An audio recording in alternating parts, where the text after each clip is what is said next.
Are we? Oh, we're live All right, now. welcome Yay! to Toddler Tuesdays, even though it's actually a Wednesday.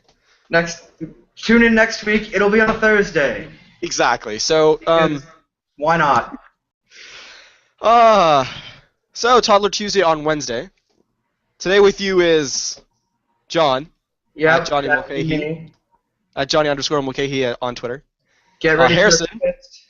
We've got Uh, a New Jersey resident citizen here. yes, a very special guest. You want to tell me your name? I'm Harrison at Laverty Laughs. There you go. And your host, me, Hamzah, Nofal, whichever one you want to call me, at LaFonH on Twitter. Yep. So, All right. Do you What's the wanna lineup for run today, folks? should we give an outline now, or? Yeah, let's do it. Okay, so we're going to talk about the big names in the NHL that are going to be actually playing tonight. Yep. Such as Sidney Crosby and, who else cares? Harrison's here to talk about the New Jersey Devils a little bit. And We're going to make fun of Marty Broder all night long. Yep. And just to be fair, we're going to talk shit about the Bruins and the Ottawa Senators. We will do that. Although, to be fair, the Ottawa Senators make it a little too easy to talk poorly about them. I mean, sometimes I forget they even exist, so. Oh, that's nice. That's nice. That's a little bit harsh. You love Carlson. I know this, so you don't forget the Ottawa Senators exist. I do love Carlson. But that has nothing to do with the fact that his team is irrelevant. This is true. We're going to talk about some of the trades that went on and how the players are fitting in. So we'll go over, and because John really enjoys making me cry, we're going to start with Jason Spezza. Yay! We'll also cover Paul Stastny, and some of the other players that moved around. So Jerome Iginla and others. Brad Richards amongst is on the list. I don't want to talk about Iginla. Why? Because. Right. That's right. Just because. We're still gonna do it though. And then leading from that, we're probably gonna talk about the Division of Death, or the Central Division, as it's known, the War Zone. Any really death trap would also work. And that's just sort of some of the topics we're gonna be covering. I think we'll start at the beginning with star players, just because everybody cares about them. What are you guys' thoughts on how the players are gonna on joining this late into the preseason and what it means for their game? Crosby's not injured. That's cool for everyone but New Jersey. Why? Because New Jersey's gonna get destroyed by the Penguins in the Metro Division. Okay, and then there's 4 or 5 other teams that are in the same division who have to face the same exact player. Yeah, but those other teams have good players on them. Oh yeah, okay. The Islanders, yep. I forgot about the Islanders. Hey, Islanders had my boy John Tavares. And they also beat the Bruins last night. Shut up. Let it go. Oh. I haven't been watching preseason hockey very much, but I do know that Scott Hartnell has started playing again, and I heard he's been doing very well in Columbus. That's an interesting trade that happened there. And actually, that's the sort of trade thing that went on during the offseason, trading Hartnell for. I have no idea who he traded for. I thought it was I his name already. Anyway, that's a trade that Philadelphia really lost out on. Yeah.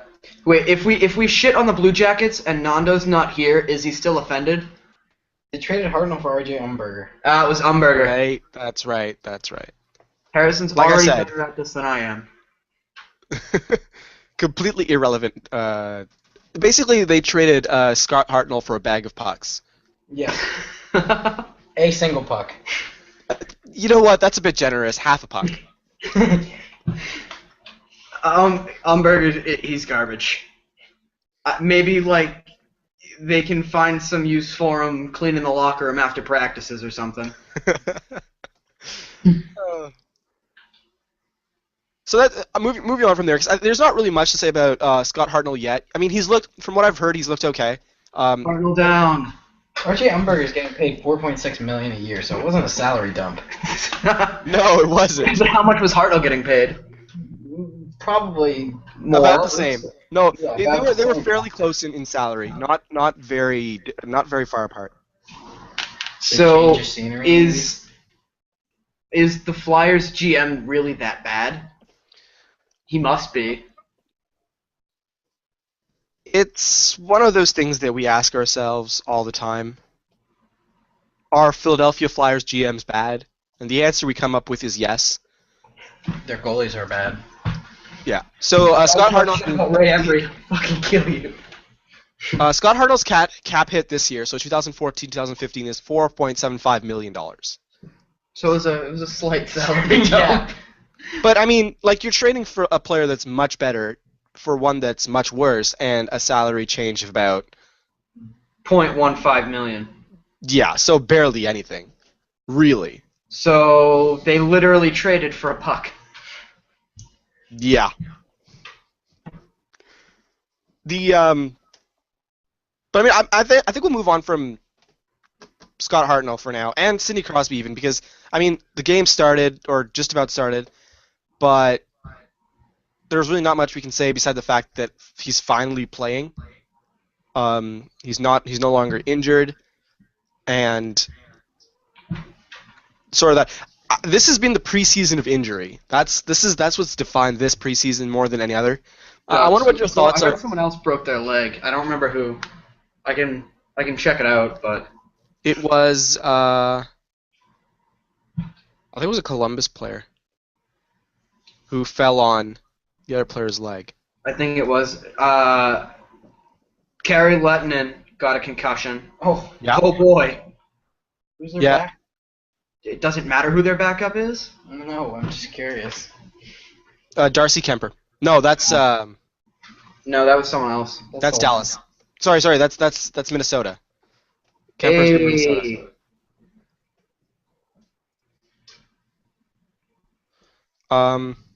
In other news, Sidney Crosby's mother has a role in the Canadian Women's Hockey League. I believe is what the CWHL stands for. Yep. Oh, it's Anders Lindback. I can't believe I forgot that. Anders Lindback, Oh yeah. a.k.a. a cheesecloth. Yeah, I remember when he was the backup on the Predators. Has he? He was never any good. No. I was just gonna say, has he ever been good? No. It's like Jonas Gustafsson. He's never any good. Gustafsson was one of those weird ones where he was terrible when he played for Toronto, Yeah. but that was because he played for Toronto. Watching him play for Toronto was horrifying. But when he played for Detroit, he was much better. True. I will concede that. Actually, the one thing I want to touch on, because I forgot to mention this at the top of the thing, we were going to talk about advanced stats to a certain degree. The reason intro to stats. Yes, the reason why, and we'll call them from here on forth fancy stats, and we'll refer to them as hashtag fancy stats, because we're smooth like that. But the reason why I wanted to mention it is because the one argument, and I don't want to go into the definition of the stats right now, because basically what they all are is they're adding or subtracting shots on goal to create an idea of who has the puck and what the movements of the puck are doing. So really what we're talking about when we're talking about these fancy stats, they're not really advanced so much as they're just basic mathematical calculations. So addition, a little bit of multiplication.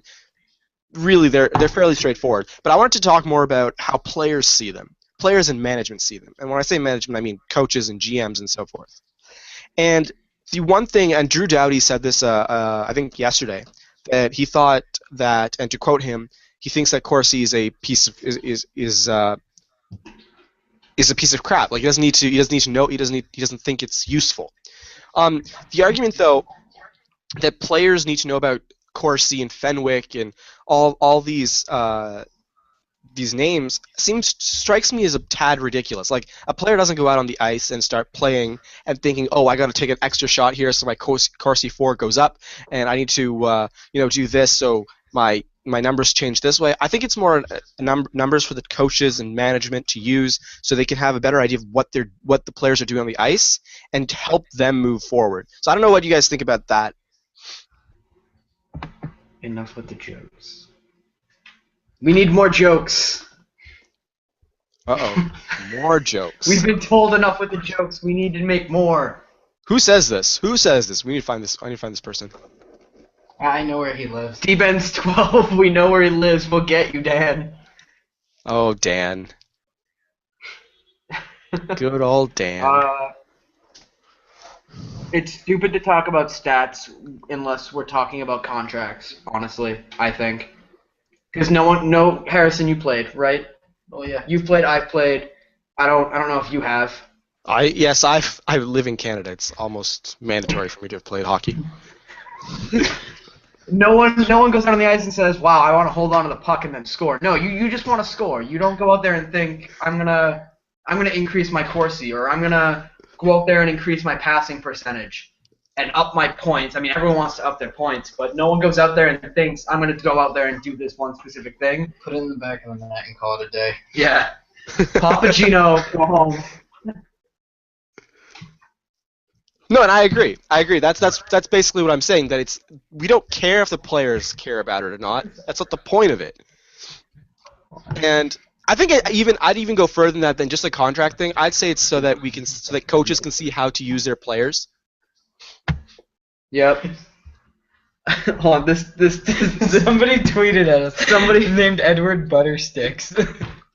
Somebody named Edward Buttersticks, who literally just created their account, like right now, said the guest sounds smexy. But they have one tweet, so they literally just created the account. That is hilarious. So someone is having a good poke of fun at us, and it's a little bit funny. But we make the jokes, right? We make the bad jokes. I completely agree with that. All right. Speaking of bad jokes, because this is the joke I always like to say. The Islanders? Green has 4 wheels. This joke is so bad. What is green and has 4 wheels? I don't know. Grass. I lied about the wheels. Oh no. The pinnacle of bad jokes. That has nothing to do with hockey whatsoever, but I just find it hilarious.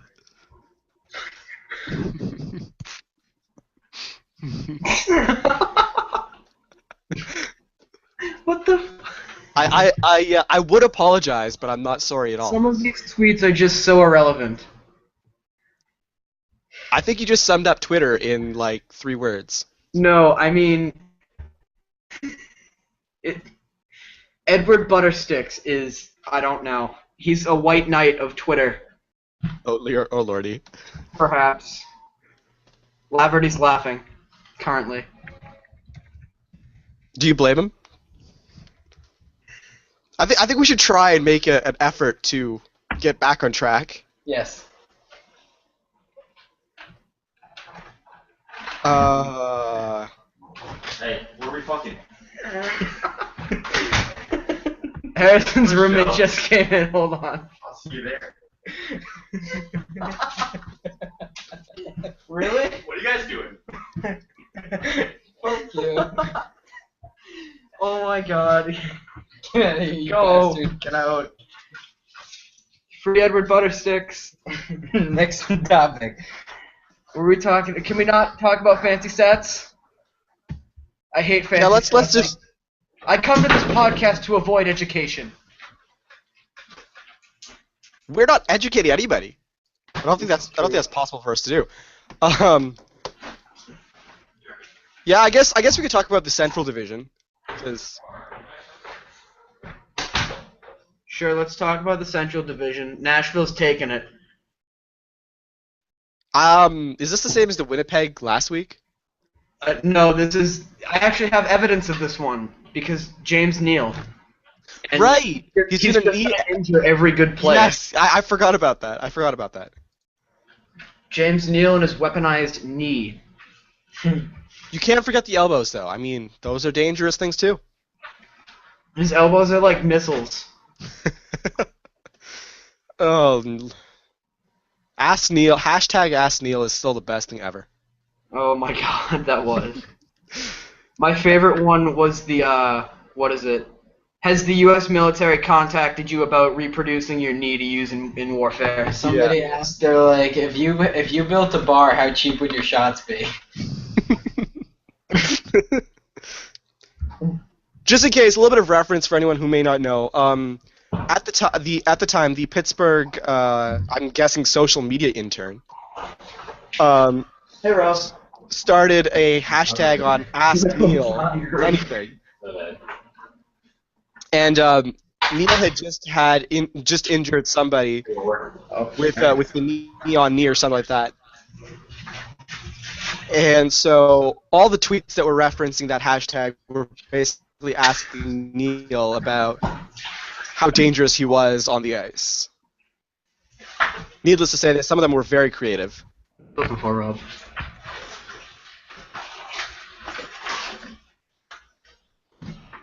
We're currently looking for stuff. To read questions. Yeah. Yeah. Do you know who Edward Buttersticks may be, Rob? I honestly don't know. The joys of working in a dorm room. Yeah. Yep. So just a quick reminder: if you've got any questions for us, tweet at us at our hockeycast. Yeah, we got a question here from Dan Benvey. No. Who would win in a fight, a poop or a pee?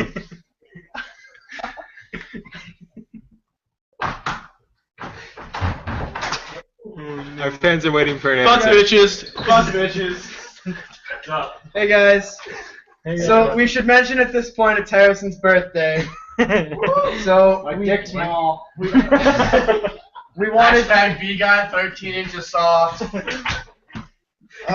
Hashtag is Ross Fry. Answer my tweets, you bitch. Answer them. Who'd win a fight? I just asked you. This is worse than last week. Can we just sing Harrison a happy birthday and then get out? we came in here. No. Who's winning a fight, a poop or a pee? Who would Tell win me. a fight? Me or Dan? You never asked last Oh week. my Who's god. winning a fight, me or Connor? Guys, get out. Please. Hey, this isn't your room. I'm gonna get out. Lucic or Krejci? No, it's Milan or Lucic. Milan McCulloch would lose to Lucic in a fight. That's true. post your duct tape to the wall? Milan McCulloch would lose. Milan Have you McCulloch. seen Milan McCulloch? Have you seen the state of his joints? The He would what? lose in a fight to a feather. Yeah, so Lucic would win. No, Lucic would just get upset and run away crying. Yeah, I agree. Fuck you. I concur. How's Carlson doing? How's his tendon? Carlson is good, thank you very much. Right His tendon is almost 100% healthy. now? Almost. He knows what he's talking about. He does. This man from Canada. Yeah, again. Are you still on it? Yes. Yeah. I can't get an erection. Is that a problem?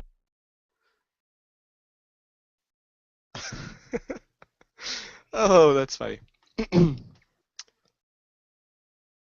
John is currently sorting out.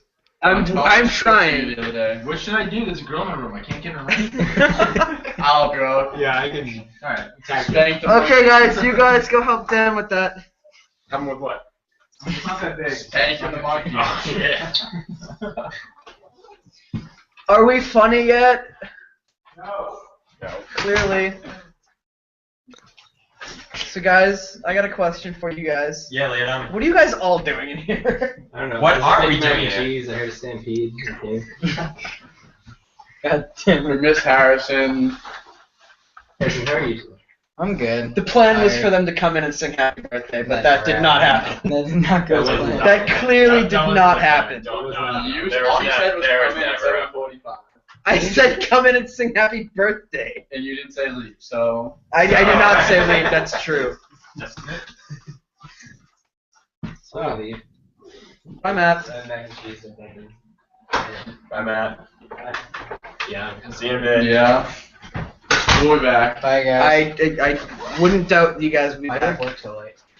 Huh? Why do you work so late? I got called her. Alright. The next topic. Wait, I have a question. Okay. What's your opinion on ice being too cold? Complete lies. Complete It's lies. too cold for the players. I'm worried they might. Ice is not too cold. No. No? No. Are you sure? Ice is pretty cold. You should know. You're from Canada. That's why I could definitively say ice is not too cold to play hockey on.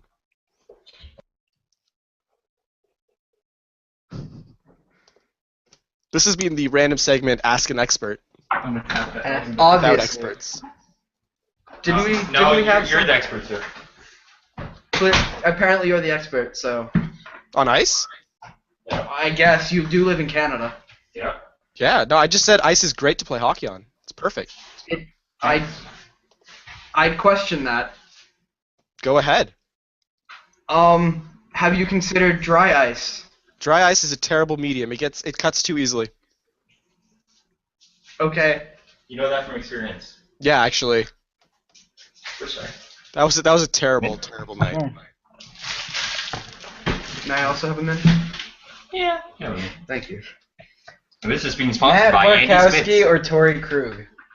In a fight or No, like just overall. Torrey Krug? No fucking doubt. Torrey Krug or Adam Larson? Krug.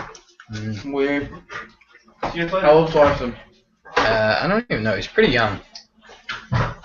He's what, drafted 2 years ago? So what do you think? On what? I missed that question actually. Torrey Krug or Adam Larson. Adam Larson? Okay. I'm not sure why we're comparing them, but like, which would you rather have, or Who's better? Long-term projection. Long-term projection. Who's Better better? career. okay? So I haven't really watched much of Adam Larson, to be quite honest. I'm not sure what his game is like, but I'm just gonna lock your door real quick. I think it depends. It depends on how you think. Like Adam Larson, from what I can see, from what I'm looking at here right now, he's never gonna be more than he's a two-way defenseman, right? But he's a big body. Yes. He's 6'3".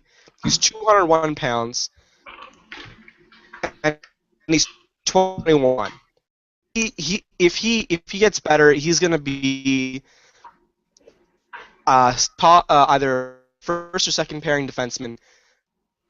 But Torrey Krug, much shorter, much lighter, but has that offensive gift, and he's a great skater. So I think it depends what you're looking for. If you're looking for a steady defenseman, Larson's probably gonna be your better bet. If you're dynamic, Torrey Krug is where it's at. Yeah, I don't think DeBoer's given him enough chance to succeed because he's been playing scrubs like Peter Harold for God knows why his reasons are, and he sent Larson down to Albany, and it kind of discouraged him because he looked pretty good with Scott Stevens as his coach, and now Scott Stevens isn't there anymore. Like, he was getting his physical game up and stuff, and then DeBoer just kind of yanked him for no real reason. Holy shit, Harrison knows what he's talking about. See, we needed somebody who knew anything about New Jersey to be on here. He was playing really good with Andy Green, and then out of nowhere, it was just Peter Harold was in one game, and that was the last year I ever saw of Adam Larson. But now he's got a spot this year, and then they're battling for the 6th spot, which I don't get why they have Mike Komisarek on the team. That I don't get that at all, and why he's still there. Yeah. He hasn't been cut yet, because from Toronto, what I recall is no good. He was pretty bad. No good.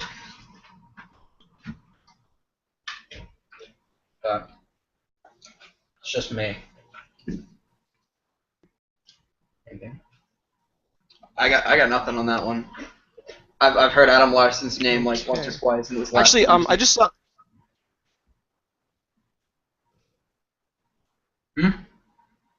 Hamzah. No, I yeah. What?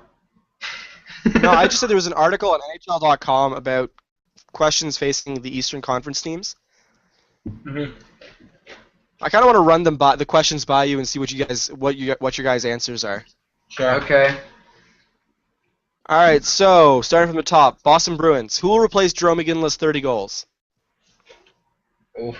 Riley Smith. No. Erickson. Smith is gonna take Yeah. he's gonna take the third, probably the second line, or the first, depending on where they stick Erickson.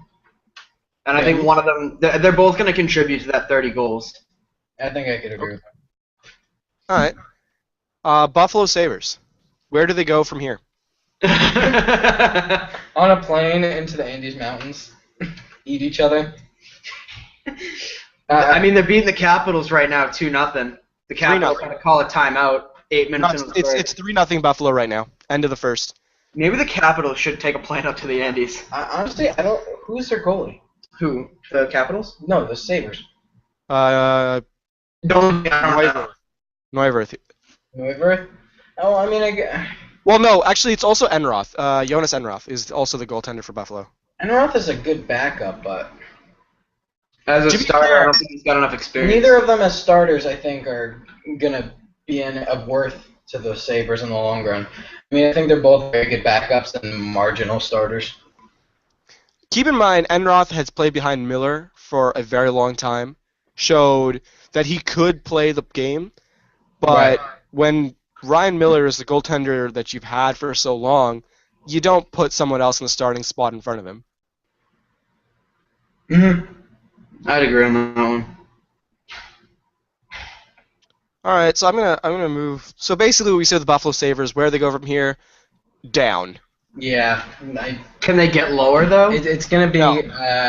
quite a process till they field a playoff-worthy team, Yeah. like years-wise. Carolina Hurricanes. What has happened to Cam Ward? I thought he fell off the face of the planet. Honestly, Carolina well, basically he Hurricanes did. haven't been very relevant, and I'd say that in a very literal sense because you didn't hear much about them for the past couple of seasons, and you haven't heard much about them this season. There really isn't much to say about them because they haven't been very apparent. I want to say. And also, That's fair. They've been very quiet. their defense is pretty. I don't even know how to describe it. It's like patchwork players. Like Jay Harrison and Ron Hainsey, they're all old names that are sort of washed up, and then they're bringing in like John Michael Lyles. They're all like players who at one point you're like, oh, I would definitely put them on my team. Now you're like, oh yeah, I put them in on the third pairing. Like I'd pick them up in free agency as a depth defenseman. Yeah. Oh, by the way, the player who broke his leg from another player falling onto him was actually Jordan Stahl of the Carolina Hurricanes, and it was Georges of the Sabres that fell onto him and that broke his leg. Great. Just to clear that up. Oof. Yeah, he's out 3 to 4 months, I think, with from the surgery. A goalie, I believe, broke their hand. I can't remember who. Not Bishop. Bishop had wrist surgery, and he's feeling much better now. But I just heard this today, like a few hours ago. Someone broke their hand. I didn't even hear A that. goaltender broke their hand and will be out 5 weeks. I believe it's a goaltender. I'm gonna check. Boone Jenner Boone Jenner. on the Jackets, which is that's kind of a blow. Out 5 weeks after surgery. I did hear about this injury today. I do know that. Yeah, I got Boone Jenner. All right, maybe I don't know. Maybe I just don't pay enough attention. It's probably a bad thing, right?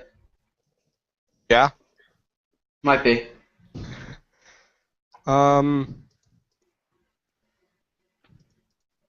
Let's talk about Spezza. All right. Yeah, you thought I forgot. He's doing very well in Dallas.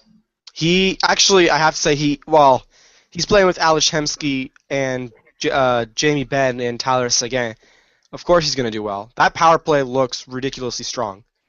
I mean, Spezza or Danny Heatley? Spezza.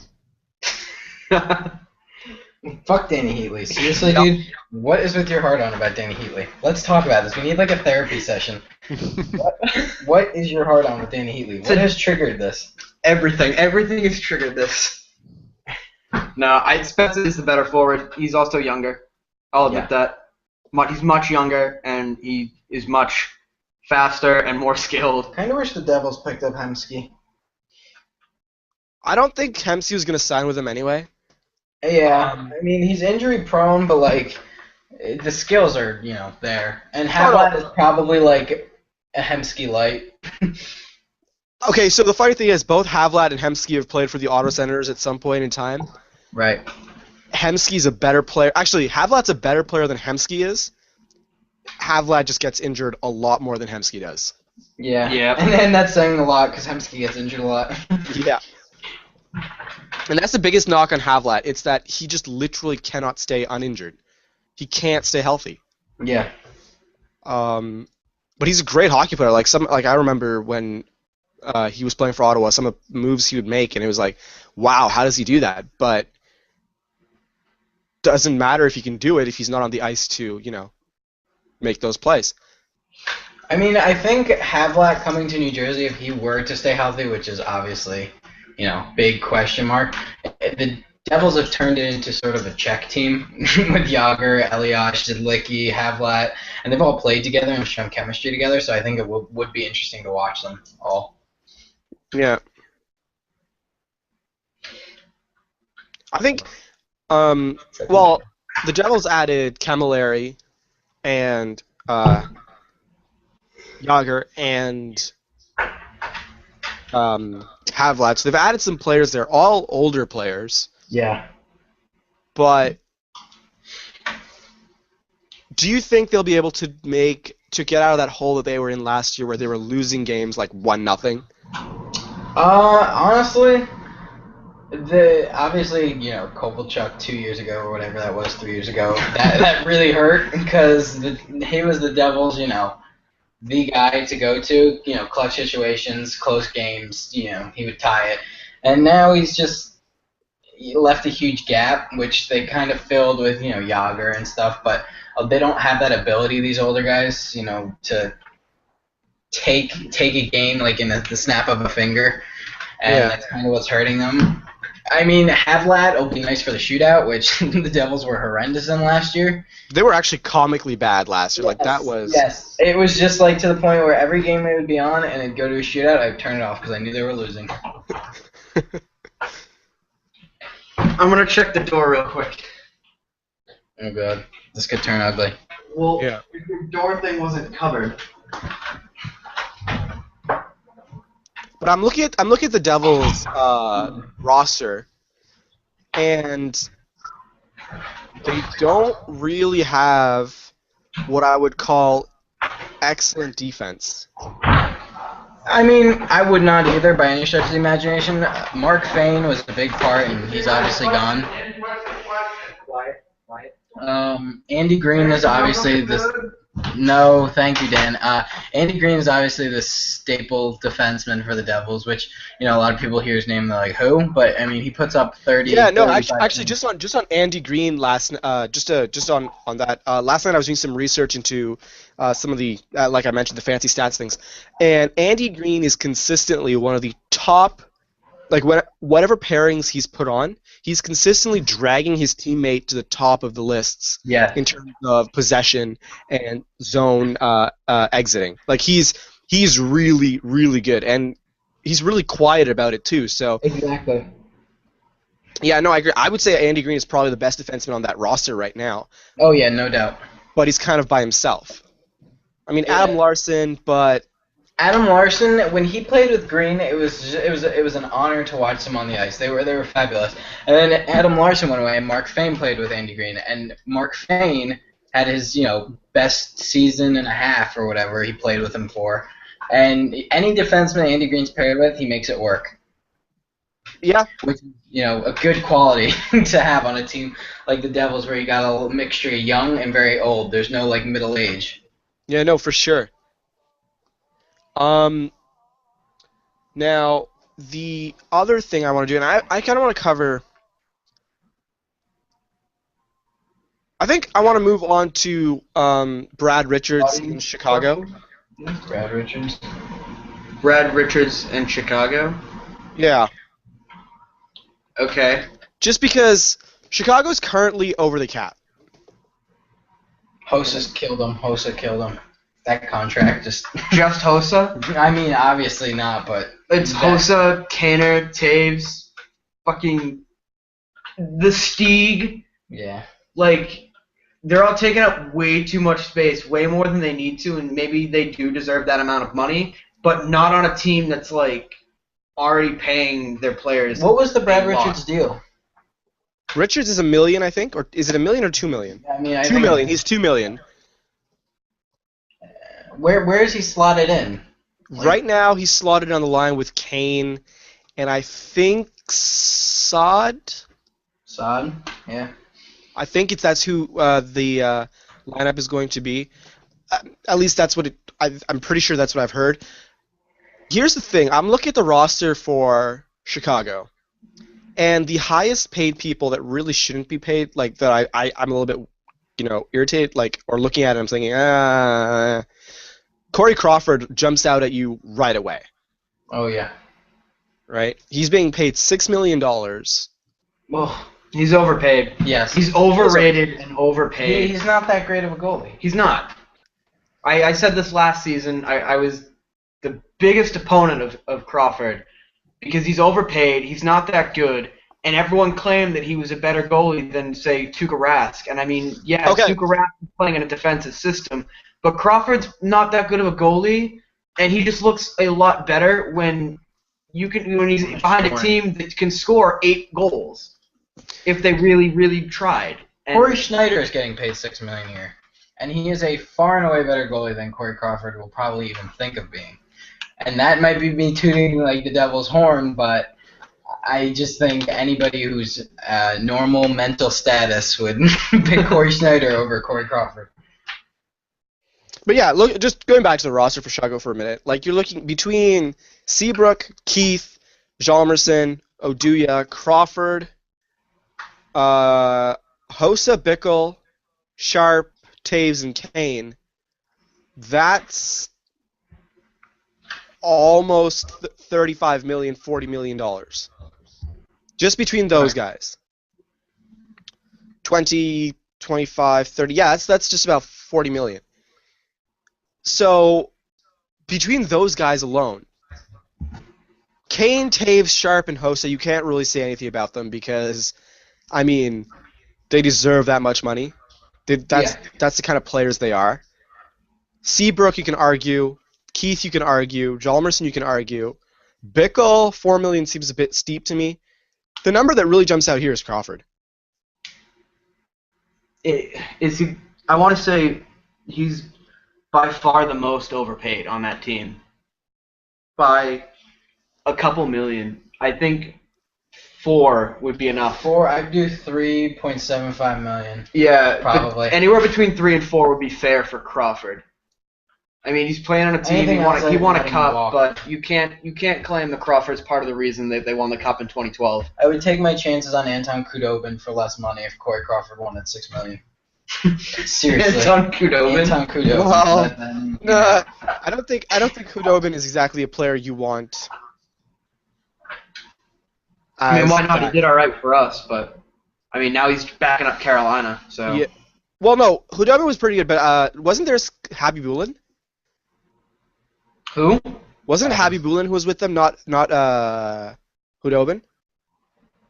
Who? Carolina? No, Chicago. Oh yeah, didn't they? Yeah, they had him first. I was talking about how Khudobin went to Carolina. Oh, okay. I don't know where you. I'm confused. No, I guess there must have been something that got cut out, and I missed part of the word.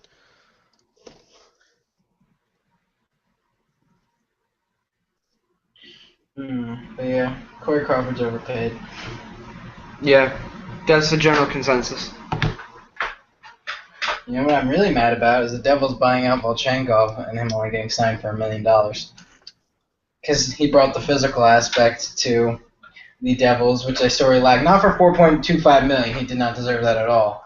but 1 million still $1 kind of million underpaid. for Volchenkov, I would take in a heartbeat. Predators got lucky. Yeah. The Predators are trying to pick up a team that's very physical and competitive in that aspect because, let's face it, the Central Division's a war zone right now, and they need everything that they can get to be a more physical and faster team that can score goals. And right now, they've definitely got the physicality with players like Shea Weber and now James Neal and Volchenko, Yeah. Gostad, they've got a lot of Mike Fisher. very physical players, but now they need to pick up the speed and the goal scoring aspects, which they did that with James Neal, but I mean, if you're picking up guys that you're only going to pay for $1 million, I don't think that they're going to do a lot for your team. Yeah. They need something more if they want to survive. Yeah, looking at their forward group, there's just James Neal is The best one on their team. the only first liner they have, and then there kind of falls into obscurity. I mean, they got Hornquist I mean, still. No, Do they? don't. They don't? No, they All don't. right. Maybe They got Mike Fisher, who's all right. Mike Fisher's a second line center. Yeah. And then Paul Gostad somehow got paid $3.25 million. I still am scratching my head about that. What was that, a year or two ago he signed that? I believe After so. going from the Sabres fourth line center to Nashville. Yeah. I don't think he's going to make a huge jump.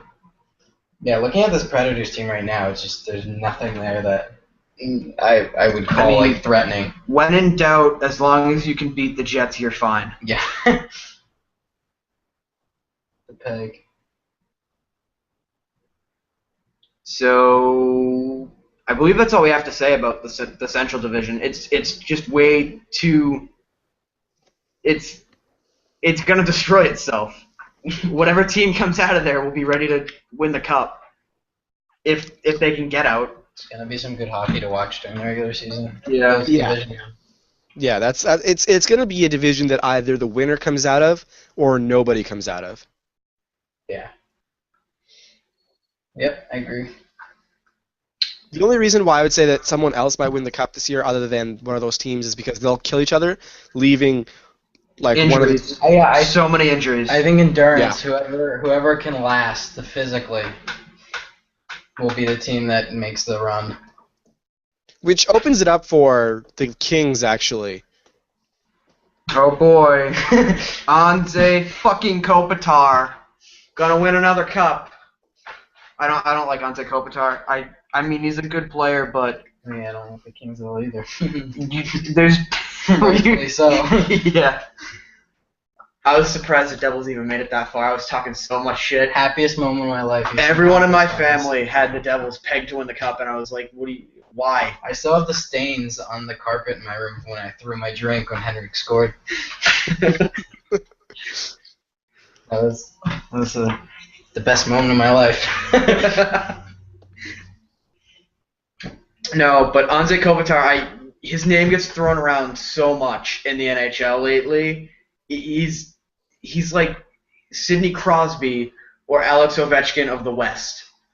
And you'd think in comparison to the two of them, you'd only hear like Patrick Kane, Jonathan Toews, and perhaps, I don't know, Corey Perry maybe. Thornton. Joe Thornton, Jumbo Joe.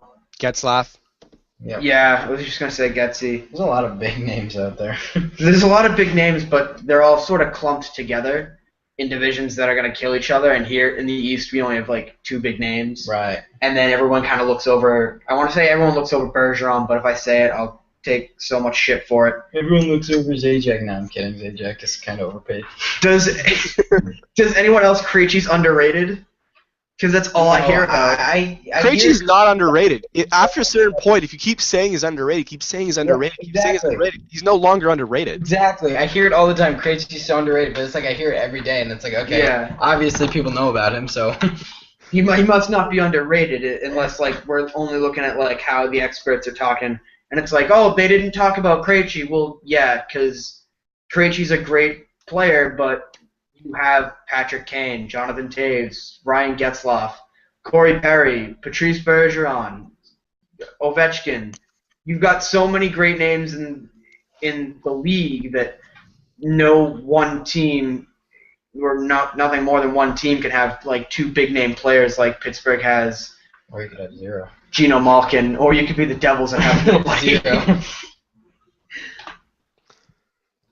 I love that you can't say that about Ottawa because we have a bona fide superstar in Carlson. Yeah. Yeah, until he leaves.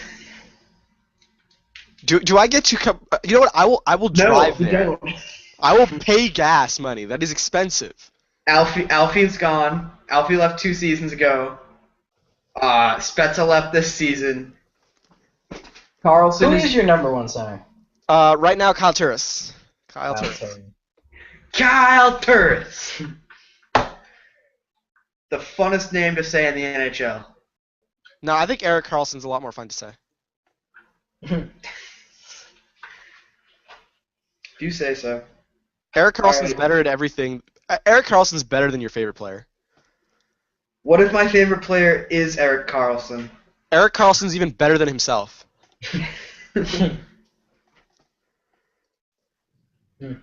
Alright, so do you want to move to the audience question? Yeah, let's see if we can get through this one without havoc. No, they won't cause anything. I got it here on my phone. Oh. Alright, so we asked, are you ready for hockey? Obviously everyone said yes, but more specifically, we asked who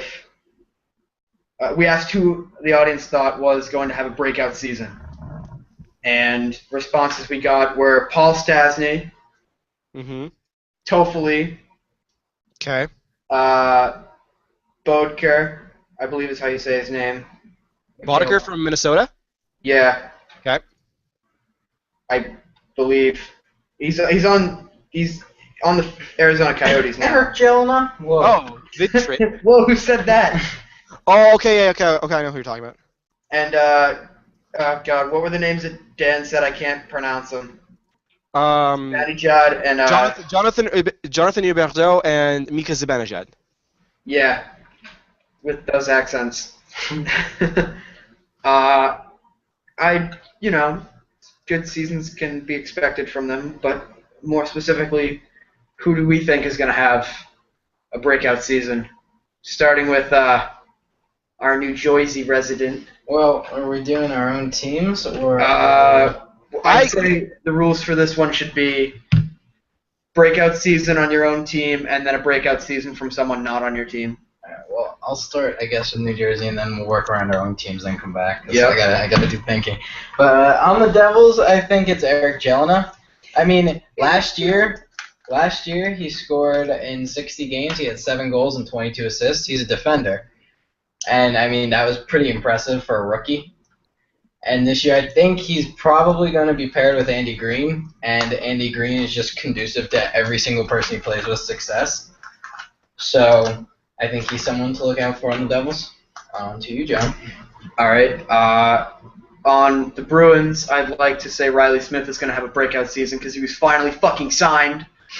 There is a God because him and Krug were signed, and I think both of them are going to have very good seasons. And I really want Riley Smith to make Peter Chiarelli look like the biggest dickhead in the country because he is, and he should not be overpaying certain players like Tuukka Rask. And I mean, Bergeron's probably getting way overpaid by a significant amount as well. But when we have no cap space, he was not concerned about how much they were going to be paid at all this season, and he just didn't care. It seemed, and then the blame was placed on the two of them, Krug and Smith. And Smith really needs to prove that he deserves way more than $1.4 million, I believe, is what he's getting paid. I think saying that Tuukka Rask is overpaid is a bit. He is. He takes up a ridiculous amount of cap space. But I mean, he's one of the 2 elite goaltenders in the NHL. One of the 2? Yeah. Oh, thank you. The Who's second other one being Henrik Lundqvist. Oh, all right. I'm sorry. After last season, I'm wondering how anybody could call Henrik Lundqvist elite. The reason why we say elite is because he is consistently the top 3 in goalie stats every year for at least 5 years in a row. That's true. Both Rask and him are consistent at a high level. So that's what we define. That's what I define as elite, and anyone else is, to be quite honest, either good, because there's a ton of good goaltenders in the NHL, but to say they're elite is a little too high for me. All right, on to you. Wait. No. You need a condition. Okay. No Carlson. You're not allowed to talk about Carlson because that's all you talk about when we bring up the Senators. Yeah, no. Okay, Carlson, as much as I love him, I cannot say he's going to have a breakout season because he's already had that. Do I think he's going to improve? Yeah, because he's Carlson. But in terms of a breakout player, so basically someone who hasn't had that success before and is looking for a season where they're going to put their name in the NHL, I think it's tough to say, but I think it's going to be it's quite probably going to be Mika Zibanejad, but there's also a chance for Mark Stone, Mike Hoffman. These two are possibly could also have breakout seasons. The reason why I think Mika Zibanejad might be the one is because he's going to be put into a higher role, probably on the second line as a center, which is what his natural position is. I think he'll have more of a chance to succeed, and he'll probably get a little bit more power play time too, because of the fact that Spezza is gone. So yeah, Mika Zibanejad for the Senators. All right, Harrison, your league breakout season. My league breakout is going to be nobody you could probably ever guess. That's why we're asking you. So, I'm going to go with Brett Connolly of the Tampa Bay Lightning. Brett Connolly. All right. Of the Tampa Bay Lightning. I think he's shown in his game in the limited time he's played. He's got flashes of, somebody who'd be a steady point producer on their team, and he's going to be playing with the stammer. So that certainly helps him. And yeah, that was my breakout player. All right, Brett Connolly. I know this one's going to sound like I'm sucking Minnesota's dick. Oh, You probably know it at this point. Granlund? Nope, not. Well, actually, Granlund I feel like is going to have a great season as well. But I would have to say Briz. Oh, no. Briz Galov's Oh, going to... God, no. No. Dude. No. Briz is going to prove that he's going to play good for a team. Just any team. Why do you have to be mad? Why do you have to be mad? Yeah. Because that is so overused. That's why I'm mad. Briz deserves a good season, and I feel like with all there's already been like fist fights in the Wild locker room. Might say it's been wild in that locker room. Oh God. Oh man. Oh boy. All right, let's get this over with. Keep going. Yeah, I'd have to say it would be Briz or Granlund, or maybe even Charlie Coyle. Someone Minnesota I feel like they're going to improve this year, and it's going to be one of those three that is going to lead the pack. All right.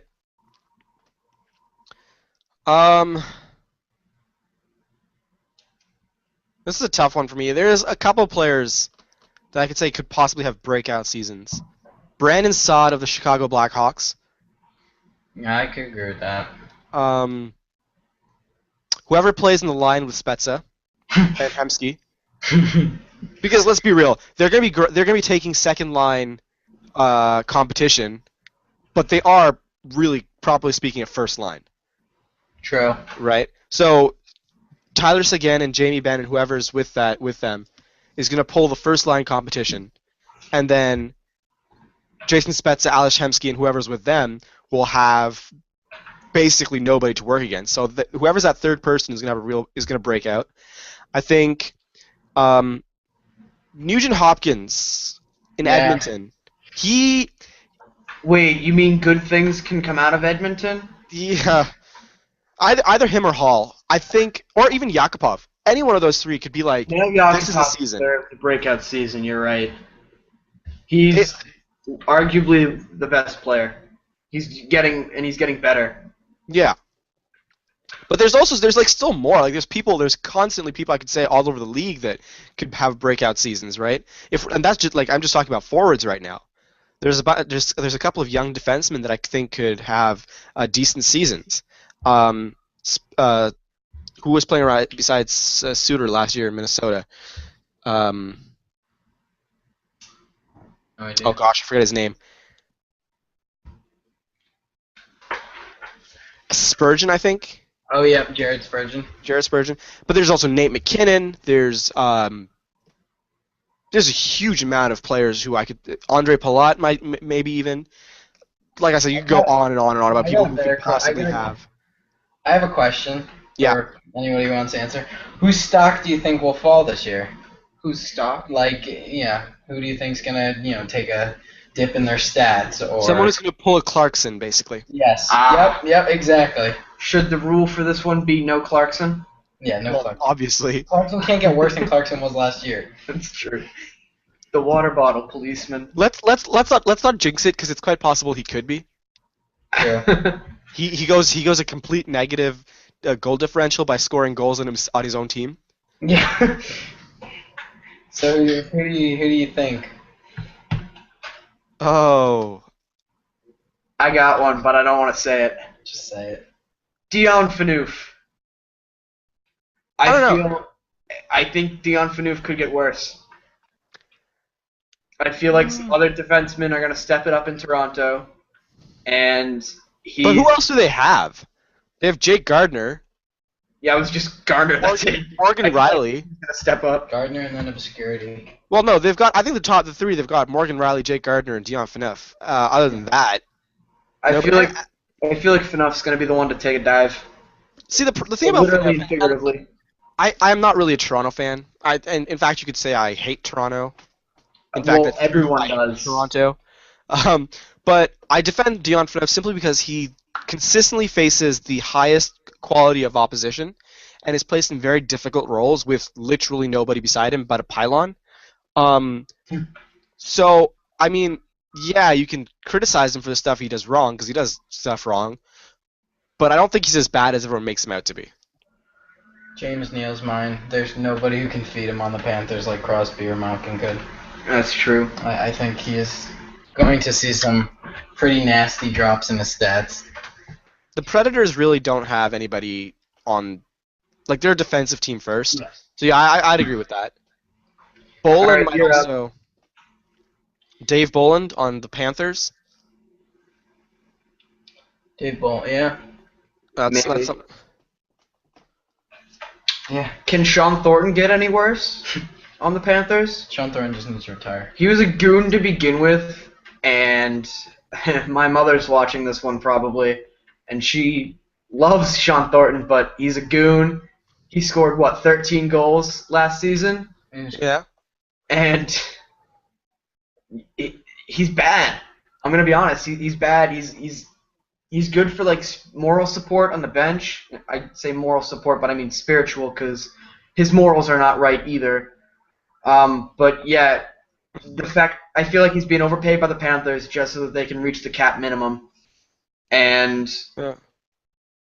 he's not going to do much. Maybe a third line, second line for them. If he starts, I wouldn't be surprised because, I mean, who else do the Panthers have? Well, they've got a couple young players, so I'm looking forward to them. You know what? I'm gonna go ahead and make my prediction for the worst. Worst team? No, I'm gonna say the team that's gonna fall the most. So my prediction's not for any one player. I'm thinking the one who's gonna have the least, who's gonna be the most terrible this year, or change in terribleness. Colorado Avalanche. Why? They benefited last year from an unreal shooting percentage. Like, it was insane. And not only did they have unreal shooting percentage, they also had an unreal save percentage. So Semyon Varlamov stood his head literally every night, and the shooters got extraordinarily lucky. Every night. That's just not sustainable. Their possession numbers were terrible. I'd say Colorado Avalanche is going to be the one who falls the most. Plus, they have about 3 good defenders, which is probably why Varlamov was standing on his head every night. And I just don't see them being any better than last year, so I could see that. I didn't think about that. All right. I guess to contrast that, Cup final predictions.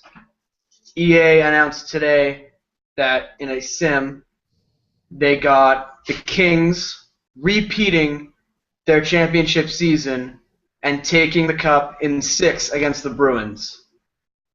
What do you think? Just for the final, I mean, you don't have to agree or disagree with EA's prediction. The thing is, I can't necessarily disagree with the prediction. Maybe not the win. I don't think they'll win in 6. But I think the final is going to look either LA or Chicago. If it's Chicago, I don't want to watch the final. I think it's going to be either LA or Chicago in the finals in the West, and it's going to be in the East either Pittsburgh or the Bruins. And I don't think it's going to be Pittsburgh because defense is something that they lost Niskanen. And right? they don't have James Neal anymore. So production's going to go down a little bit. I mean, but you still got Crosby and Malkin, so you know they're going to make the playoffs. Well, yeah, but the question is, are they going to do it the same thing that they did in 2012 or even last year? Hell, I mean, first round they're probably looking at an automatic win unless they play the Capitals. But other than that, I don't see them making it to the final. I think if it's not going to be, I think in the East it's going to be the Bruins. I think in the East it's going to be the Bruins just because I can't see anybody else in the East and go, no, me that's either. a dangerous team. I'm looking at them, and the teams in the East are all bubble teams. You've got Montreal, it's a bubble team. You got New York, they're still technically a bubble team. The only reason New York is going to make it to the playoffs is because of Henrik Lundqvist. They lost players who are pretty good. Marty St. Louis won't be playing on the second line or the first line on a wing. He'll be playing center to add depth. And he's never played center before in his career. Yeah. And then so that's New York. New York Islanders, are they going to make some noise? Possibly. Are they going to be good in the playoffs? No. You got John Tavares, Kyle Pozo, Grabowski, and Kuhlman, so some good players. And Kuhlman and Grabowski have played together before, so. Yeah, but are they going to be noisy in the playoffs? I don't think so. The Lightning, they're very young, but you've got Stamkos, you can never count them out. Philadelphia, playoff team. I beyond that, I don't really see anybody. Ottawa, Toronto, bubble teams. Washington, a bubble team. Columbus, a bubble team. I say Columbus, or not Columbus, actually, no, sorry. I was going to say I see St. Louis pulling it out in the Central Division. Actually making it? I do. If Brian Elliott, which is obviously, he's the question mark.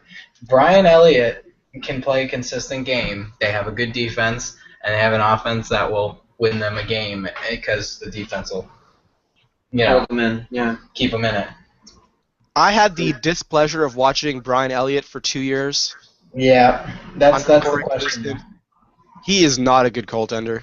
Well, I mean, with St. Louis, every year it's always the goaltending issue. You get to the playoffs, and they're looking at themselves saying, yeah, we have the cup. They did it this year with Ryan Miller, and he failed.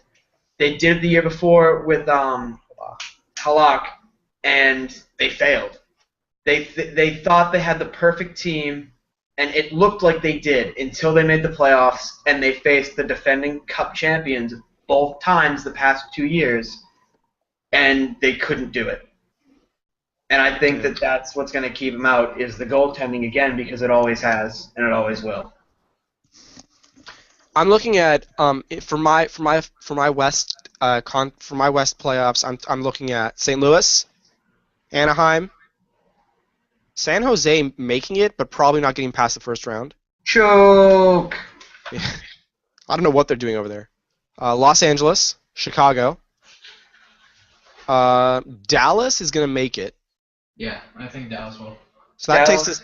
There's that's no doubt 6. Dallas is making it. That's 6. And who's going to squeak in? On the West Coast or the Central? No, West Coast. Because remember, there's a wild card, so it can be anybody.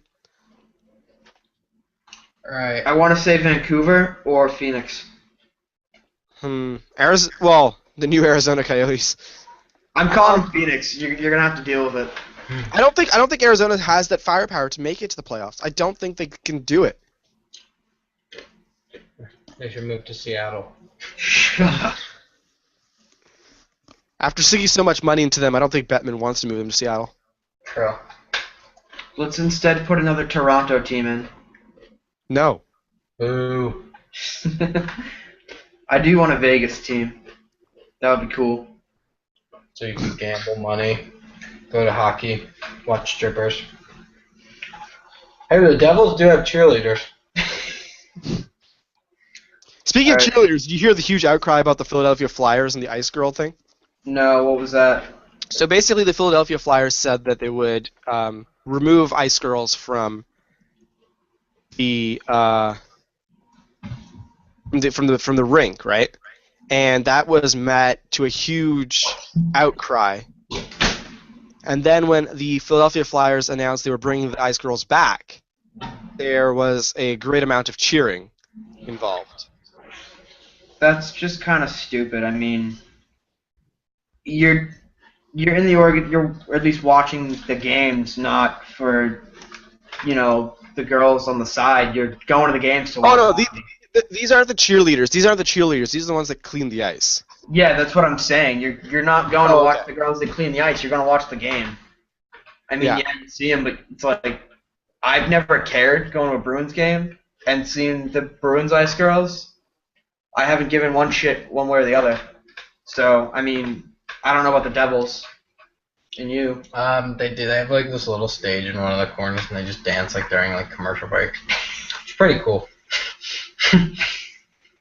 Okay, maybe the Devils do their stuff a little differently, but Hell yeah. the point is you don't go to the games to watch something other than the game. I think it's a weird argument and one that people come into the wrong way. What I'm going to say on that topic. I should mention this right now. Oh my god. The Sabres I think are beating the Caps 5-0. 5-0. Oh my god. This is a team playing in the Winter Classic this year. What happened? Washington's losing 5-0 to Buffalo. Oh, okay. I mean, this is a team that's playing Chicago in the Winter Classic this season. They should be in better shape than this. And I understand that, it's preseason. There's other stuff going on. But, I mean, you don't lose 5-0 to Buffalo. Unless you're the Bruins and Thomas Vanek is on the Buffalo Sabres, but he's not anymore, so that doesn't happen.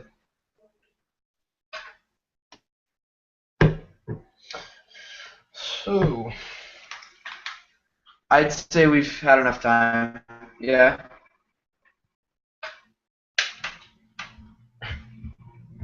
Hamzah, you there? Yeah. Hamzah? The, Okay. I think cut out for a second there, Yeah. All right. Do you want to end it now? apparently. Yeah. So we'll just do a quick wrap up. You guys can go ahead and, or John, you want to give a quick wrap up of what we've said so far today? All right. We talked a little bit about preseason and the stars of the NHL returning in the preseason finally. Riley Smith and Torrey Krug got signed. We talked about cup predictions because we didn't do that last week. We talked a little bit about fancy stats, and I still don't understand fancy stats. And we also went on a large, I want to say 15-minute tangent where there were about 8 people in this room. So I'd say we can close out on that. But I want to ask one more question because I forgot to ask it last week. Question asked by Connor Dolan. Should Danny Heatley retire within the next few seasons? Depends on how he does this year. Fair enough. Agreed. All right, if he does well, he shouldn't retire. If he plays like shit, he might as well If go he's home. no good, At the stake. All right, I'd say we're well, good. I don't know. All right. I don't want to talk about Thank you. Ely.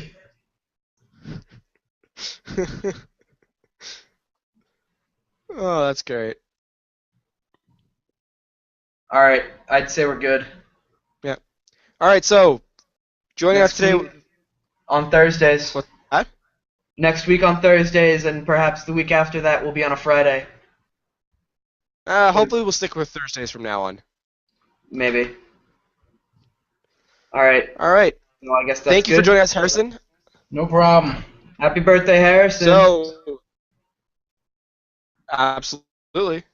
Thanks. All right. See you next week. Joining us today at Laverty Laughs, Johnny Mulcahy, at Johnny_Mulcahy, myself, at LaFacia, and tweet at us at Our HockeyCast. We're always on. And thanks for listening.